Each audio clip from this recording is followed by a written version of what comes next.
sa louange sera toujours dans ma bouche. Je bénirai lui. Alors, Matthieu chapitre 18, on a perdu de bonnes habitudes de pouvoir lire la parole debout. Si on peut reprendre ces bonnes habitudes, ça nous fera du bien.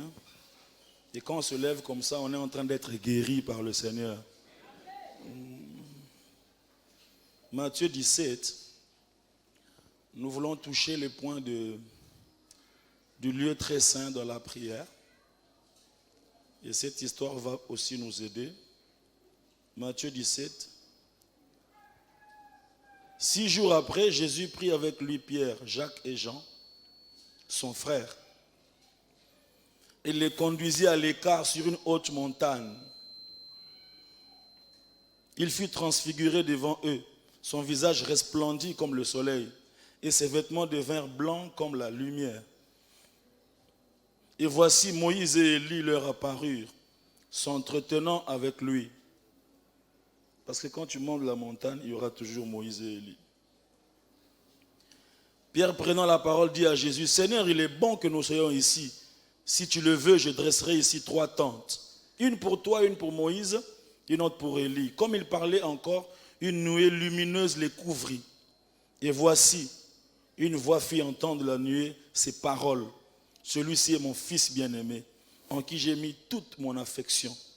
Écoutez-le. » Lorsqu'ils entendirent cette parole, les disciples tombèrent sur leurs faces et furent saisis d'une grande frayeur. Mais Jésus, s'approchant d'eux, les toucha et dit, « Levez-vous, n'ayez pas peur. » Ils levèrent les yeux. Ils ne virent que Jésus seul. Ils ne virent que Jésus seul. Comme ils descendaient de la montagne, Jésus leur donna cet ordre, ne parlez à personne de cette vision, jusqu'à ce que le Fils de l'homme soit ressuscité des morts. Les disciples lui firent cette question, « Pourquoi donc les scribes disent-ils, non, ressuscité des morts ?» On va se limiter là-bas. Amen. On lit encore Hébreu, s'il vous plaît, Hébreu. Hébreu chapitre 9, Hébreu chapitre 9. On va se limiter au verset 12. La première alliance avait aussi des ordonnances relatives au culte et le sanctuaire terrestre. Un tabernacle fut en effet construit dans la partie antérieure appelée le lieu saint, étaient le chandelier, la table et les pains de proposition. Derrière le second voile se trouvait la partie du tabernacle appelée le Saint des Saints, renfermant l'autel d'or pour le parfum et l'arche de l'alliance entièrement recouverte d'or. Il y avait dans l'arche un vase d'or contenant la manne, la verge d'Aaron qui avait fleuri et les tables de l'alliance. Au-dessus de l'arche étaient les chérubins de la gloire, couvrant de leur ombre le propitiatoire. Ce n'est pas le moment de parler en détail là-dessus. Or, ces choses étant ainsi disposées, les sacrificateurs qui font le service entrent en tout temps dans la première partie du tabernacle et dans la seconde, le souverain sacrificateur seul entre une fois par an, non sans y porter du sang qu'il offre pour lui-même et pour les péchés du peuple. Le Saint-Esprit montrait par là que le chemin du lieu très saint n'était pas encore ouvert tant que le premier tabernacle subsistait. C'est une figure pour le temps actuel aujourd'hui où nous sommes, où l'on présente des offrandes et des sacrifices qui ne peuvent rendre parfait sous le rapport de la conscience celui qui rend le culte et qui, avec les aliments, les boissons et les diverses ablutions, étaient des ordonnances charnelles imposées seulement jusqu'à une époque de réformation. Verset 11. Mais Christ est venu comme souverain sacrificateur des biens à venir. Il a traversé le tabernacle plus grand et plus parfait, qui n'est pas construit de main d'homme, c'est-à-dire qui n'est pas de cette création. Il est entré une fois pour toutes dans le lieu très saint, non avec le sang des boucs et des veaux, mais avec son propre sang, ayant obtenu une rédemption éternelle. Est-ce qu'on peut acclamer cette parole sans le commentaire de qui que ce soit? Père, merci pour ta grâce encore ce matin. Parle-nous et change-nous. Au nom de Jésus. Amen. Nous voulons, frères et sœurs, continuer dans notre démarche de la prière. La prière et rien que la prière. Nous avons pris l'image du tabernacle, pas pour entrer dans la révélation de chaque détail du tabernacle, mais pour comprendre le mouvement qui se fait pendant que nous prions le Seigneur, pendant que nous avançons dans notre marche avec le Seigneur. C'est pourquoi nous avons commencé par considérer les parvis comme un lieu où nous venons, comme une étape où nous nous disposons à chercher Dieu dans la prière. Et nous avons dit qu'il y a 3 éléments importants lorsqu'on s'engage à prier. Premièrement, nous devons être dans la joie. Que cette prière, que ces moments de prière, que cette marche avec le Seigneur ne soit pas comme une contrainte, comme une punition. Qu'on ne le fasse pas comme si on ne le voulait pas, mais qu'on soit dans la joie d'être dans la présence de Dieu. C'est une disposition importante pour une prière efficace, la joie. Ne prie pas comme si on te poussait. Le deuxième élément, c'est la révérence, le respect de celui devant qui on se tient. Ce sont des dispositions qui travaillent notre attitude et c'est très important. C'est très très important. Et la troisième chose, c'est le sacrifice de Jésus. Dès que tu viens dans la présence de Dieu, la première des choses que tu dois placer dans ton esprit, c'est que je ne viens pas par moi-même. Je ne m'approche pas par moi-même. Dieu ne m'entendra pas parce que je parle à haute voix. Il ne m'entendra pas parce que je parle un bon français. Il ne m'entendra pas parce que je souffre beaucoup. Il m'entendra parce qu'un jour le sang a coulé. À cause du sacrifice de Jésus, le Père me reçoit. Et c'est les premiers éléments qui doivent être dans notre esprit alors que nous cherchons Dieu dans la prière. C'est alors qu'en avançant dans ce mouvement de la prière, mais aussi de la marche, je considère ça dans les 2 temps. En même temps dans les moments où nous prions, mais en même temps dans la vie chrétienne en général. Une vie chrétienne de parvis, mais aussi une vie chrétienne de lieu saint. Et le lieu saint, nous avons dit que c'est caractérisé par la communion avec le Saint-Esprit, où donc nous prions. Et le mardi, on a dit que le vendredi, je crois, lorsque nous prions dans la communion avec le Saint-Esprit, il travaille notre âme. Il travaille notre âme. De la même façon, nous sommes tripartites, corps, âme et esprit, parvis, lieu saint, lieu très saint. Et donc, le lieu saint, c'est une disposition de l'âme où nous communions avec le Saint-Esprit afin qu'il puisse imprimer en nous les fruits de l'Esprit. Nous ne sommes pas encore parfaits. C'est pourquoi chaque fois que nous prions, nous avançons dans le lieu saint pour être éclairés par le chandelier et nous disons au Saint-Esprit, travaille encore ma vie, travaille encore les fruits de l'Esprit, la patience, la douceur, la tempérance, l'amour, la compréhension, la bénignité, toutes ces choses-là, nous en avons besoin. Et lorsque tu commences à prier pour que le Saint-Esprit travaille ton cœur, tu deviens un chrétien du lieu saint. Quelqu'un dit un bon amen. C'est très important. C'est très important. Et nous avons dit que dans le lieu saint, il n'y a pas seulement la communion avec le Saint-Esprit, il y a aussi l'attachement à la parole. Les pains des propositions sont là, nous rappelant l'importance et la place de la parole dans nos vies. C'est la parole qui nous nourrit, c'est la parole qui nous fait comprendre Dieu, c'est la parole qui nous permet de connaître la volonté de Dieu. Et prier selon la volonté de Dieu, c'est une démarche importante. Parce que lorsque tu pries par rapport à la volonté de Dieu, tu es dans toutes les conditions pour être exaucé. Mais si tu ne pries pas selon la volonté de Dieu, tu risques de perdre ton énergie croyant que Dieu ne t'aime pas ou il ne le veut pas. Mais le problème, c'est que ce n'est pas conforme d'abord à sa volonté. Beaucoup de gens, nous insistons sur des choses qui ne sont pas d'abord dans la volonté de Dieu. Et c'est pour comprendre ça, il faut d'abord être l'ami de la parole. Prier la parole, déclarer la parole. Ne prie pas tes explications. Ne viens pas, Seigneur, Tobotama 8 personnes, Nganaza 5e, Zambe Nangai, depuis 1990, tout ça. Maman Nabiso va tout agayer, Nakota ma tete. Mais explication en a été. Prie la parole. Alléluia. Déclare des choses que Dieu lui-même a dit. Je viens devant toi parce que tu as dit dans ta parole.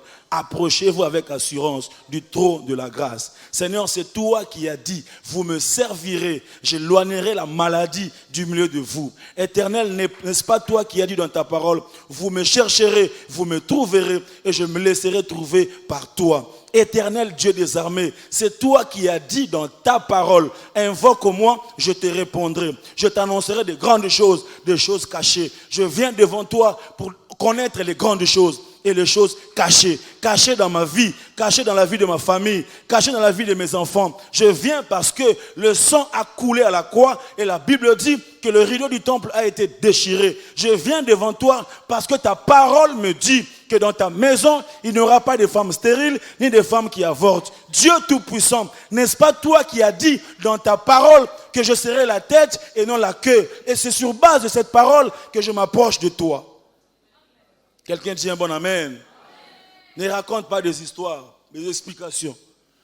Et parfois, nous, on fait des heures dans la prière, mais sans substance. Pourquoi? Parce qu'on explique des choses. On est vraiment émotionnel, quoi. Papa nanga inzambe nanga zawapi tout ça telanga tena iliswa mawa nzambe ata wetikala kiwana yawe. Alléluia.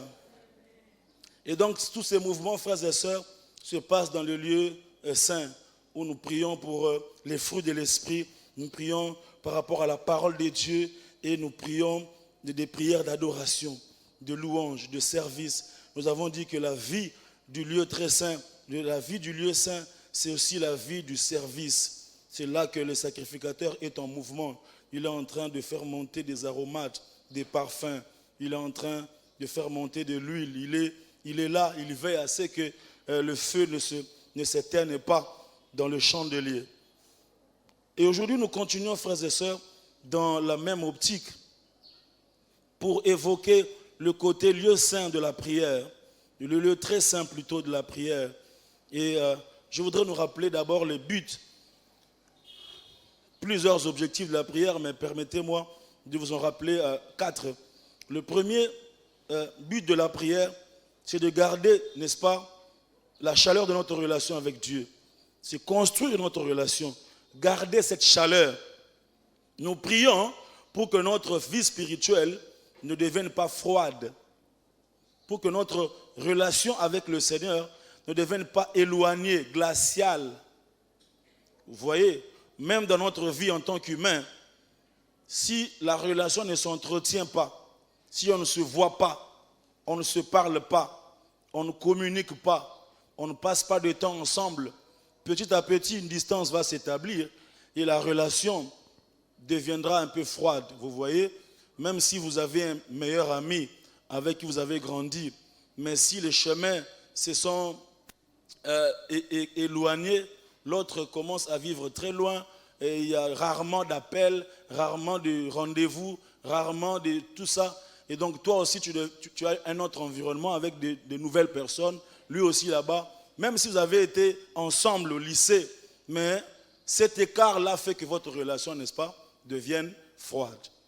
Et nous également, la prière, c'est pour garder cette chaleur-là de la relation avec le Seigneur. D'abord, garder cette chaleur-là de la relation.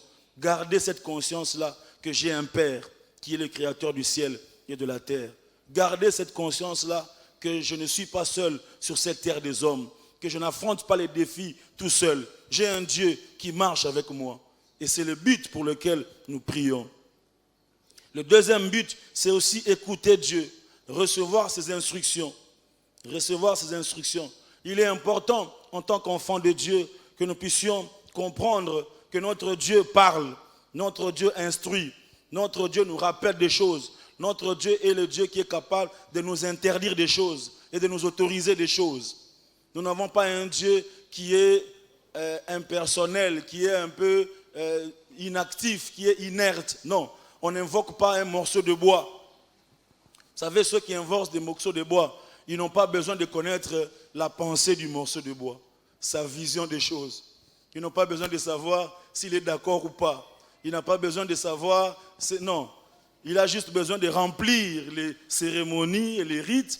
Et puis il sait que si je fais ça, j'aurai ça. Mais notre Dieu n'est pas un morceau de bois. Notre Dieu, il parle. Notre Dieu peut te dire, va à gauche. Notre Dieu peut te dire, n'entre pas dans ce taxi-là. Ça, c'est notre Dieu. Alléluia. Et donc, nous prions aussi pour avoir sa direction. Je vais faire un choix. Je vais prendre une décision. Je vais aller à gauche ou à droite. Je vais faire ceci, cela. La prière est un moyen qui nous permet, frères et sœurs, d'avoir la direction divine. La direction divine. C'est pourquoi ceux qui prient beaucoup, Ils savent comment Dieu leur parle. Ils savent comment Dieu les parle. Ils sont attentifs. Oui, le Seigneur m'a interdit. Oui, le Seigneur m'a autorisé. J'attendais que Dieu puisse me dire quelque chose. Oui, ils savent. Parce que Dieu parle tantôt d'une manière, tantôt d'une autre. Mais si tu es attaché dans la prière, tu comprendras le langage de Dieu dans les mouvements de la vie.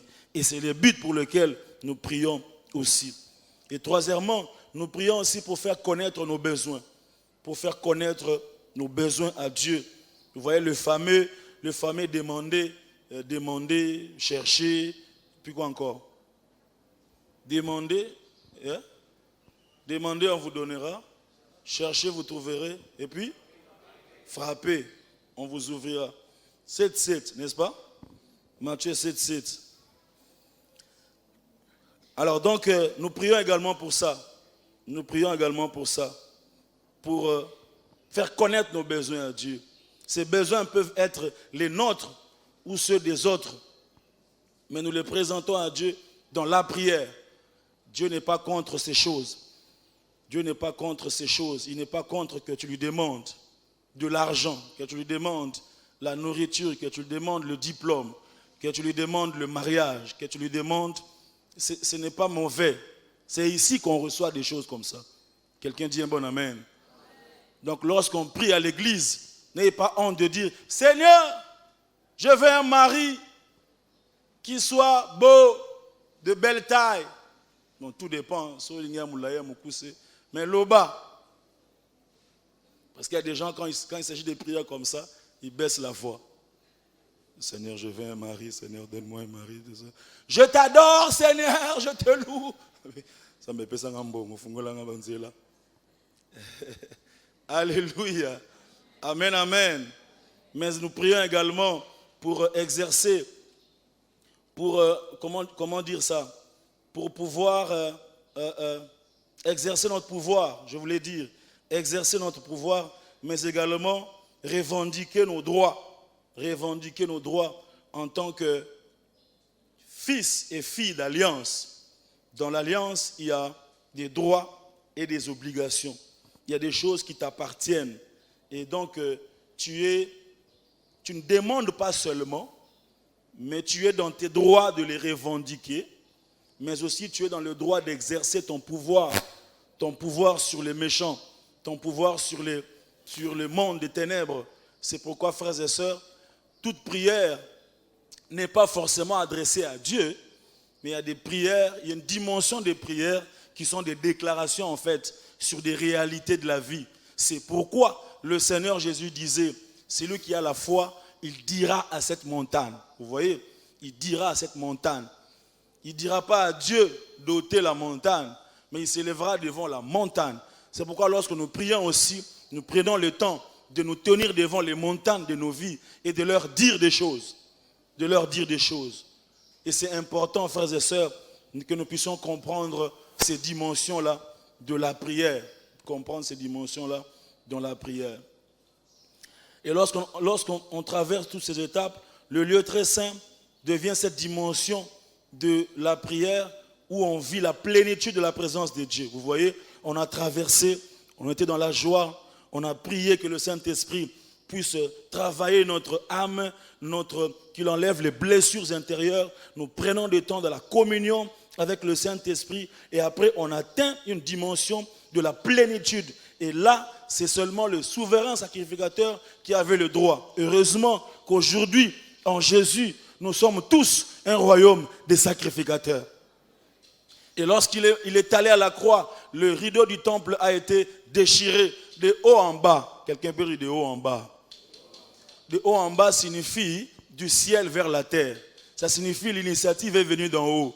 Du haut en bas signifie il n'y avait pas un militaire sur la terre qui a déchiré. Non, non, non. Ça s'est déchiré de haut en bas. Ça signifie c'est Dieu lui-même qui a ordonné que cela puisse se déchirer. C'est-à-dire notre accès dans la présence de Dieu n'est pas le résultat de la volonté d'un homme. C'est le résultat de la volonté de Dieu lui-même. Il a rendu cela possible. Alléluia. Et un jour je prêchais, je disais, le Seigneur Jésus, lorsqu'il est mort à la croix, la Bible dit, le rideau du temple se déchira. Se déchira. J'aime le se déchira. Alléluia. C'est-à-dire que ce n'est pas un ange qui a déchiré les rideaux. Ce n'est pas un militaire qui a déchiré les rideaux. Ce n'est pas, je ne sais pas, quelqu'un qui est allé... Non. Le rideau lui-même a compris que tout était accompli. Et le rideau se déchire. C'est-à-dire de lui-même, il s'est débrouillé pour frayer un chemin. Je vais dire à quelqu'un, si tu cherches Dieu dans la prière en alliance avec Jésus, tout rideau qui sépare ton présent de son futur finira par se déchirer. Je parle se déchira. Je ne parle pas d'un homme qui va le déchirer. Je ne parle pas de ta relation. Je ne parle pas de tes diplômes. Je ne parle pas des gens que tu connais. Je ne parle pas de tes expériences. Je ne parle pas de ta carrière. Je parle du rideau lui-même qui va se débrouiller pour se déchirer. Alléluia. Le rideau du temple se déchira. Se déchira. J'aime ça. Et donc, lorsque nous entrons comme ça dans une vie de prière, lorsque nous entrons dans cette dimension du lieu très saint, qui est une dimension réservée aux hommes qui ont soif de Dieu, c'est pourquoi lorsque tu pries, mon frère, prends ton temps. Si tu es pressé, ok, tu communies avec Dieu.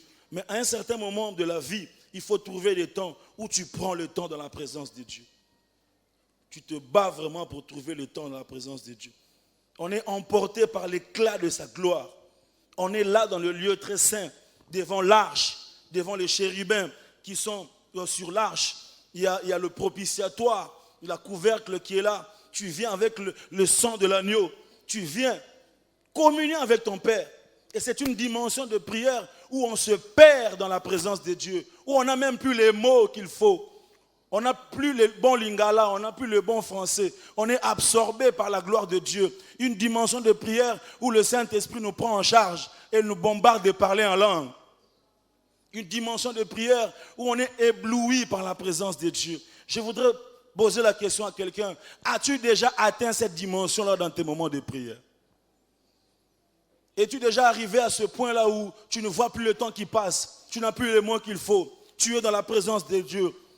Tantôt tu adores, tantôt tu pleures, tantôt tu parles en langue, tantôt tu soupires, tantôt tu pousses des cris, mais tu es là dans la présence de Dieu. Tu es là dans la présence de Dieu. C'est important, frères et sœurs. Là, on s'oublie. On s'oublie. On est là dans la présence de Dieu. On est perdu dans sa gloire. On le désire. On l'aime, on le veut. On ne veut pas quitter cette présence-là. Et lorsqu'on atteint cette dimension-là, frères et sœurs, il y a essentiellement deux sortes de prières qui commencent à monter au fond de nous. Premièrement, il y a l'intercession. Lorsqu'on atteint cette dimension-là, lorsque le sacrificateur arrive au lieu très saint, il apporte le sang, il vient dans la présence de Dieu, dans son esprit. Il y a un fardeau, ce sont les autres qui sont restés.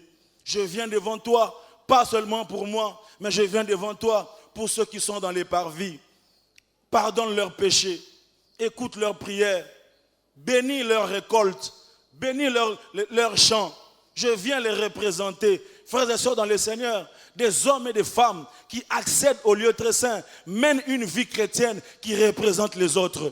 Tu viens dans la présence de Dieu, tu deviens une barrière pour ta famille contre les flèches de l'ennemi. Tu deviens une barrière contre les flèches de la vie de tes enfants. Tu ne vis plus pour toi-même, tu ne pries plus pour toi-même, seulement pour ton argent, pour ta santé, pour ton élévation. Mais tu viens là, tu deviens toi-même une muraille. Tu batailles, tu combats la nuit, le jour. Les gens ne le voient pas, mais tes genoux deviennent une barricade pour la bénédiction de ta famille. Quelqu'un dit un bon amen. C'est là que l'intercession, ce n'est pas seulement un rendez-vous à la commission d'intercession. Non, l'intercession devient le fardeau des hommes et des femmes qui mènent une vie chrétienne du lieu très saint. Quelqu'un dit un bon amen. Bien-aimé dans le Seigneur, je suis désolé, mais si tout le temps que tu passes dans la présence de Dieu, il n'y a que la liste de tes propres besoins, tu n'as pas encore atteint le lieu très saint. Quand tu fais 2 heures du temps dans la présence de Dieu, c'est toi, j'allais dire toi na toi. Yo na yo kakaba souci na ngai, nzambe na ngai.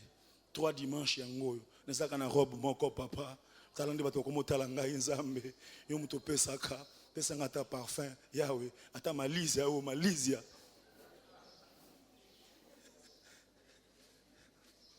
je prie pour la malizi tala bato mususu loba men nzamba yo kayo. Quelqu'un comprend là où nous sommes en train d'aller. Bien-aimés dans le Seigneur, dans le lieu très saint, on s'oublie, on pense aux autres, on prie pour les autres, on porte les fardeaux des autres. Dans le lieu très saint, écoute ça, on transforme les critiques en sujet de prière. Ah, j'aime ça. On transforme les critiques en sujet de prière. On transforme les remarques en sujet de prière. Là où les autres sont en train de critiquer ton pasteur, là où tu vois les erreurs de tes dirigeants, dans la présence de Dieu, dans la vie du lieu très saint, on transforme ces critiques-là en sujet de prière. Père, soutiens ton serviteur, relève ton serviteur, inspire-les encore. Au lieu de passer du temps, pour mon aïe, pour mon Nicolo, pasteur, assis qui n'a pas cravate, eh, ça me fait. La cravate n'a et au salaire. D'ailleurs, nous avons un secret. La cravate est bien dans la tamicolo. Ils ont un cadeau à frère Caleb. Oui, frère Caleb. Frère Caleb. Il a 42 cravates. Nathan a dit, c'est qu'il a commis sérieux. En tout cas, vie n'a pas échangé. Nous avons été, Seigneur. Alléluia. Amen, amen. Dans le lieu très saint, on transforme des critiques, des remarques, des choses qui nous font mal, même dans nos familles, même dans nos relations. Au lieu de passer du temps à prouver aux gens, à répondre aux gens, on les amène dans la présence de Dieu et on intercède pour les autres. Le sacrificateur qui entre dans le lieu très saint, il apporte, comme on vient de lire, le sang pour lui-même aussi, oui, pour lui-même. Mais pas seulement pour lui-même, et pour les autres aussi. Parce qu'il devient un pont entre lui et le peuple dans la présence de Dieu. Et la deuxième chose, la deuxième prière qui monte dans le lieu très saint, c'est la prière de demander l'ainsi dit l'Éternel. Le chrétien du lieu très saint, il fait souvent cette prière. Que dis-tu, Seigneur? Il ne sort pas de la présence de Dieu sans un mot de la part de Dieu. Il veut savoir, il veut sortir avec un mot de la part de Dieu. Il veut obtenir une parole, une direction. Bien-aimé dans le Seigneur, après avoir expliqué tes problèmes, après avoir pleuré, après avoir démontré comment tu manques ceci, tu manques cela, ne quitte pas la présence de Dieu sans lui dire, que dis-tu de ma vie, Seigneur? Oui. Que penses-tu de cette position que je vais prendre? Oui, ça c'est la prière de ceux qui ont atteint la maturité dans leur relation avec le Seigneur. Et ces choses, frères et sœurs, c'est un bagage qui est en train de t'aider et m'aider à partir d'aujourd'hui à monter plus haut dans notre vie de prière. Que ces choses ne soient pas seulement des leçons ou des enseignements, mais que ce soit des choses qui vont rester dans notre esprit. Chaque fois que tu veux prier, ça revient dans ton esprit. Et tu travailles avec le Saint-Esprit. Tu es en train de monter, d'avancer. Tu es en train de manager ta relation avec le Seigneur. Les choses sont en train de bouger. Tu es conscient. Tu sais où tu vas. Quelqu'un dit un bon amen. Bienvenue dans le Seigneur. On s'oublie dans la prière. On s'oublie dans la présence de Dieu. On pense aux autres et on demande qu'est-ce qu'il veut. Pourquoi? Pourquoi ça? Parce que, premièrement, dans le lieu très saint, on réalise la grandeur de l'amour de Dieu. Lorsque le sacrificateur ou celui qui prie atteint le lieu très saint, alors il comprend l'amour de Dieu. Il comprend pourquoi Dieu a établi les parvis. En fait, lorsque tu viens dans la présence de Dieu et que tu atteins cette dimension-là où tu t'oublies, tu plonges dans le cœur de l'amour de Dieu, tu réalises qu'en réalité, depuis le parvis jusqu'au lieu très saint, c'était les protocoles divins. C'est Dieu qui t'a aidé en fait à venir vers lui. Tu comprends que si j'étais entré ici comme ça, j'allais mourir. Donc Dieu a dressé ça pour me disposer, pour m'aider à accéder devant lui. Donc, je réalise l'amour de Dieu. Je devais me préparer. Je devais me laver dans la cuve de rein. Je devais disposer mon âme. Je devais communier avec le Saint-Esprit pour atteindre le trône de Dieu. Et là, tu es ébloui par la grandeur de l'amour de Dieu. Et tu réalises que c'est par amour qu'il t'a invité dans sa présence. Alléluia. Dans le lieu très saint, le sacrificateur comprend le sens. Et il dit, non, Dieu est grand. Et la deuxième chose, pourquoi il s'oublie? Parce que l'éclat est grand. L'éclat de la gloire devient grand. On réalise que Dieu est puissant, il est saint. Bien-aimé, je prie que dans tes moments de prière, que quelque part tu puisses réaliser que celui devant qui tu es, il est très grand. Il est puissant. Il est créateur de l'infiniment petit et de l'infiniment grand. C'est lui qui a créé l'éléphant. C'est aussi lui qui a créé le fourmi. Non, il contrôle les étoiles. Il contrôle chacun de tes pas. Le Dieu là, il est celui qui entend nos prières en masse, mais il entend les prières de chacun. Oh, que tu réalises que celui que tu es en train de chercher, il entend les paroles d'un bébé qui est encore fœtus dans le ventre de sa mère.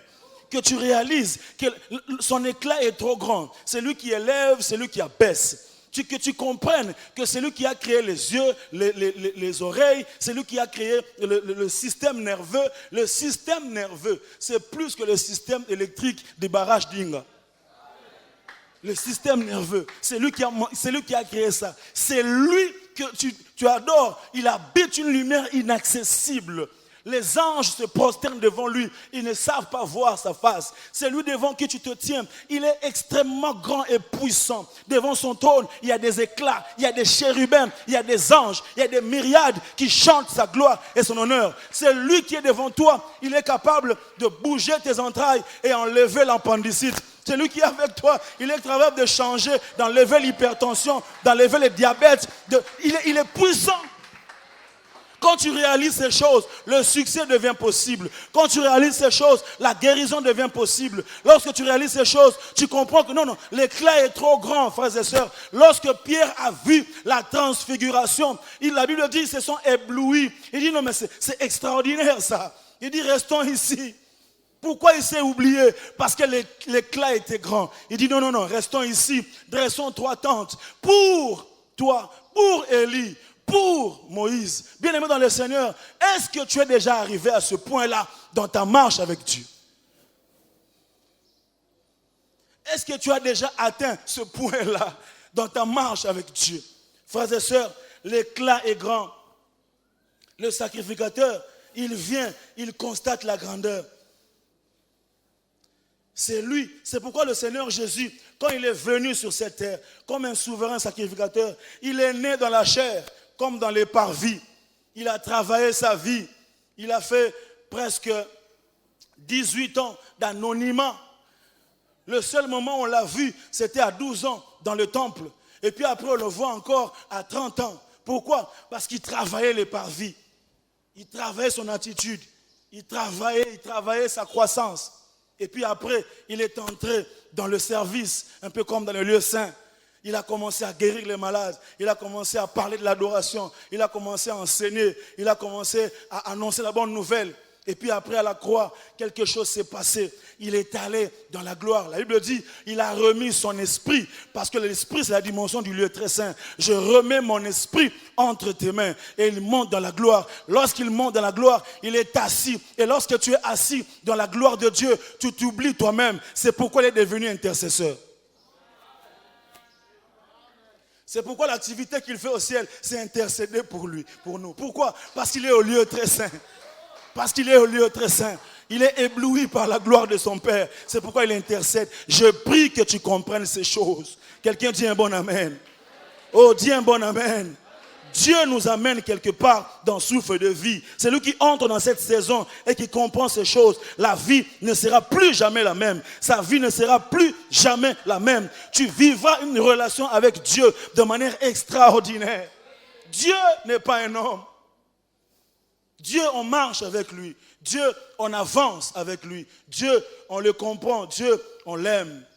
Bien-aimé dans le Seigneur. Et c'est seulement lorsqu'on sort de là, de la présence de Dieu, dans cette dimension, lorsqu'on sort de là, il y a deux choses que l'on obtient. Lorsqu'on sort du lieu très saint, il y a deux choses qu'on obtient. Premièrement, on obtient justement l'ainsi dit l'Éternel.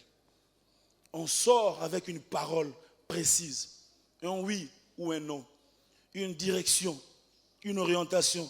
Je dis à quelqu'un, tu cherches une direction dans ta vie, sois un chrétien du lieu très saint. Tu es en train de tâtonner entre le oui et le non, sois un chrétien du lieu très saint. La deuxième chose, lorsqu'on sort de là, on rayonne au milieu des hommes et on rayonne au milieu des ennemis. Lorsqu'on sort de là, c'est pourquoi je disais que du parvis au lieu très saint, il n'y a pas de prière d'autorité. Parce que l'ennemi ne peut pas prendre place. Regardez comment on décrit Dieu. Comment je manque même des mots. Tu vois Jean qui est dans l'Apocalypse, il n'a pas de mots pour décrire ce qu'il voit. Qu'est-ce qu'il fait dans l'Apocalypse? Il prend des choses de la terre pour essayer de nous faire comprendre. Mais en réalité, il ne comprend pas ce que lui-même il voit. C'est pourquoi il nous explique par des mots de la terre. Il dit ses yeux étaient comme le soleil. C'est pour nous rapprocher, nous aider un peu à comprendre. Ok. Mais ce n'est pas vraiment ça. Hein? Il dit comme le soleil.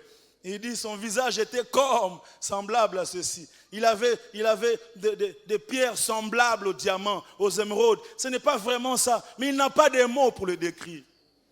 Et lorsqu'on est dans cette dimension-là et que tu sors, tu rayonnes. Alléluia. C'est pourquoi on les chasse quand on sort. On ne les chasse pas là-bas, ils ne sont pas là. Ils ne peuvent pas demeurer là-bas. C'est lorsque tu sors que toi-même tu deviens une source de miracles. Quelqu'un dit un mot amen. C'est pourquoi Moïse, dans Exode 34, la Bible dit ceci. On va se limiter là-bas. Mais Exode 34, la Bible dit, à partir du verset 29, la Bible dit, Moïse descendit de la montagne de Sinaï, un homme de prière, ayant les deux tables du témoignage dans sa main. Voilà la première chose. Il descend avec l'ainsi dit l'Éternel. Il descend avec une parole. Il descend avec quelque chose de la part de Dieu. Il descend avec une direction.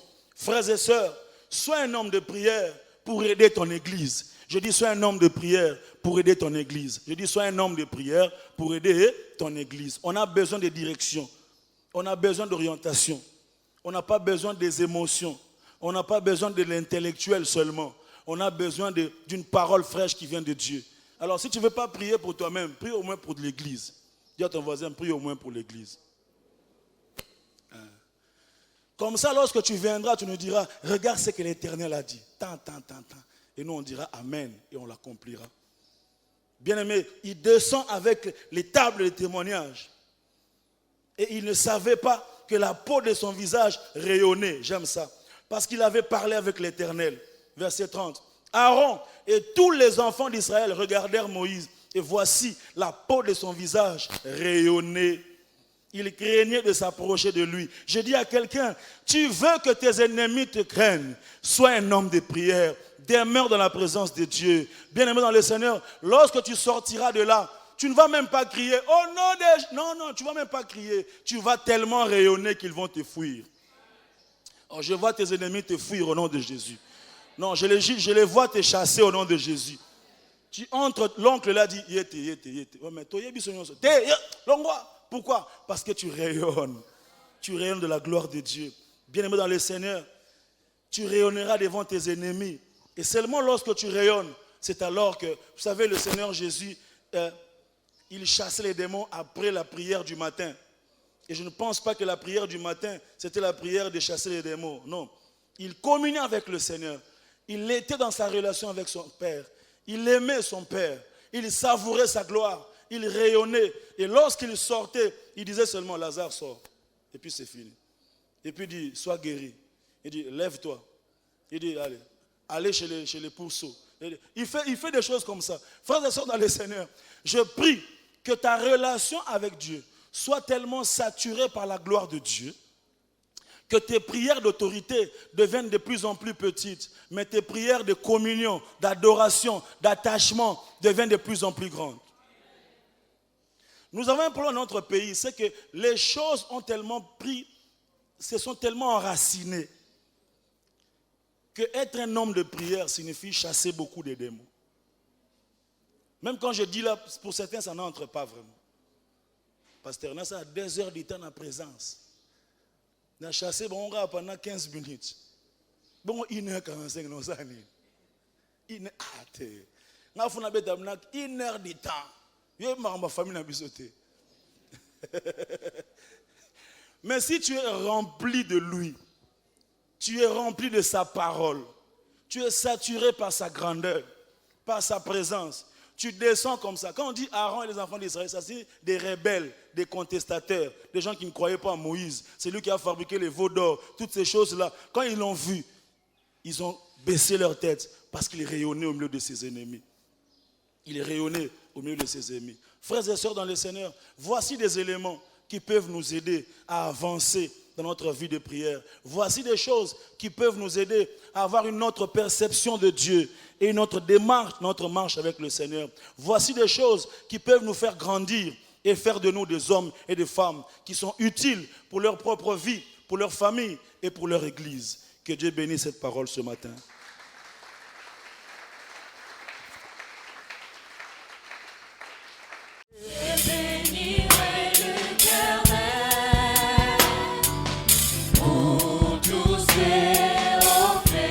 Sa louange sera